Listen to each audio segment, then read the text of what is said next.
गुप्त चिंतन श्री गुरुदेव दत्त श्री स्वामी समर्थ जय जय स्वामी समर्थ। नमस्कार भक्तांनो, या आमच्या नवीन माहितीमध्ये मी आपले खूप खूप मनापासून स्वागत करते। हे बघा मित्रांनो, होळी आहे 24 मार्च। या दिवशी आपल्याला काय करायचं आहे हे बघा। या दिवशी आपल्याला होळीवर माता लक्ष्मीचा वरदान आपल्याला म्हणजे वरदान आपल्याला माता लक्ष्मीचं वरदान पाहिजे, माता लक्ष्मीचा आशीर्वाद पाहिजे आपल्याला मित्रांनो। तर आपल्याला खरेदी करा चांदीच्या ह्या 3 वस्तू मित्रांनो, दिवस आपले उजळून निघेल। या होळीमध्ये चांदीची पेट आपल्याला काय करायचं आहे हे बघा। ह्या होळीमध्ये काही चांदीच्या वस्तू आहेत ते आपल्याला खरेदी करायचे आहे। हे बघा मित्रांनो, होळीमध्ये चांदीची पेटी, चांदीचे पलंग आणि चांदीची अंगठी खरेदी करायला विसरू नका मित्रांनो। हे बघा, दिवाळीच्या दिवशी आपण अनेक सोने चांदी खरेदी करत असतो, पण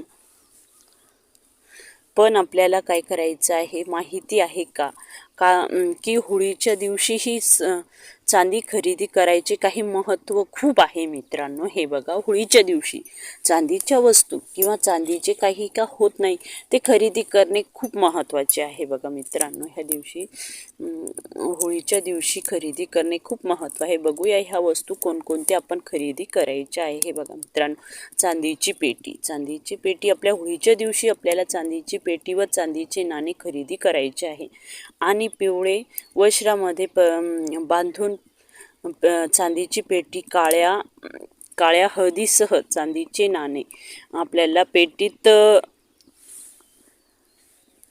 ठेवायचे आहे आणि पैसे ठेवलेले त्या ठिकाणी देवी लक्ष्मीची कृपा राहते। वर्षभर होळीच्या दिवशीही आपल्याला आई लक्ष्मीचा आशीर्वाद पाहिजे असेल तर नवीन चांदीची पेटी आपल्याला होळीची राख जी आहे मित्रांनो त्यामध्ये ठेवल्याने वर्षभर आपल्याला चांदीची पेटी खरेदी करायची आहे आणि होळीची जी राख आहे त्या पेटीमध्ये ठेवायची आहे मित्रांनो। आपण अशी ठेवल्यानंतर वर्षभर आरोग्य आणि सौभाग्य आपल्याला प्राप्त होईल मित्रांनो। हे बघा, आपल्याला होळीच्या दिवशी हे काम करायचं म्हणजे करायचंच आहे। बघा मित्रांनो, चांदीची अंगठी, ह्या दिवशी आपल्याला चांदीची अंगठीही खरेदी करायची आहे आणि ती दुधामध्ये धुवून विवाहित स्त्रियांना दान करायचे आहे। बघा मित्रांनो, ते सौभाग्यवती स्त्री आहे त्यांना दान करायचे आहे आणि घरातील ज्या सौभाग्यवती स्त्रिया आहेत त्यांनाही ही अंगठी आपण द्यायची आहे। यामुळे माता लक्ष्मी अखंड अंगणामध्ये येईल मित्रांनो। हे बघा,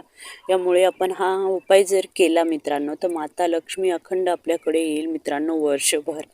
आणि दुसरे जे उपाय आहे हे बघा, चांदीची अंगठी। ह्या दिवशी चांदीची अंगठी खरेदी करा, होळीच्या पूजेमध्ये ठेवा आणि या दिवशी घाला। आपले नशीब बदलून जातील, आपले दिवस चमकतील मित्रांनो।